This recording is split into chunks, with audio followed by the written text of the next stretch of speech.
Division and inequality are in the spotlight, and Major League Sports are taking a stand, supporting the Black Lives Matter movement, which is front and center again. On Sunday, a police officer in Wisconsin shot Jacob Blake in the back multiple times, and that has led to violent protests.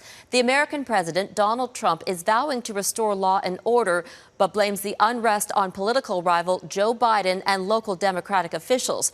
And all of this is happening as a catastrophic hurricane battered the U.S. Gulf Coast. And there's still the pandemic that has killed 180,000 Americans, and in no way is it under control. We'll break everything down for you, but we begin tonight with the athletes becoming activists. Eric Sorensen has our top story.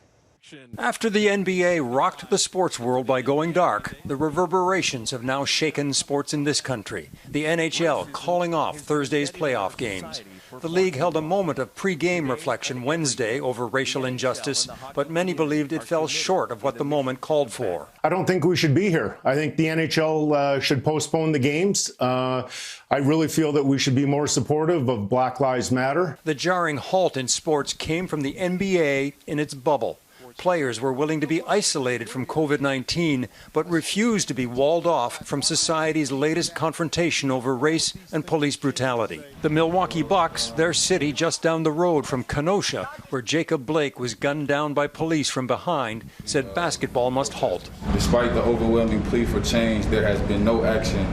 So our focus today cannot be on basketball. Others followed suit. The Toronto Raptors had been among the first to express frustration playing games at a time like this. What are we willing to give up? Do we actually give a about what's going on? Fred VanVleet, in particular, has always been a powerful voice. Eric Corrine, a reporter with the Raptors, says the team was a major force for action, bringing buses into the bubble emblazoned with Black Lives Matter. One of the most stark images of the early days of the NBA bubble. It's become to them like their voices and just speaking out aren't enough. It's time for action. This is a human question now. It's humanity. Do we value all lives, or do we only value some lives? The NBA is perhaps the largest collective of mostly black influential athletes in the world, but they did not want their product to mask the divided culture that insulates much of America from the injustices black people endure. It's amazing to me why we keep loving this country, and this country does not love us back. The WNBA also kneeled down and spoke up. Just because we are basketball players doesn't mean that's our only platform. We need to understand that when most of us go home, we still are black. There was solidarity from other sports. Some Major League Baseball games canceled. NFL teams walked out of practice. A tennis star postponed her match. Reminiscent of individual acts of courage for racial justice in the past, but this is bigger. The largest, most widespread day of sports activism that our country has ever seen. If not now, when? Current and former NBAers released from play-by-play spoke from the heart. I know people get tired of hearing me say it, but we are scared as black people in America. By getting off the court, NBA players turned the spotlight onto America's undercurrent of racism that society too often ignores, or worse, denies. Eric Sorensen, Global News. And protesters are back on the streets of Kenosha tonight demanding justice for Jacob Blake.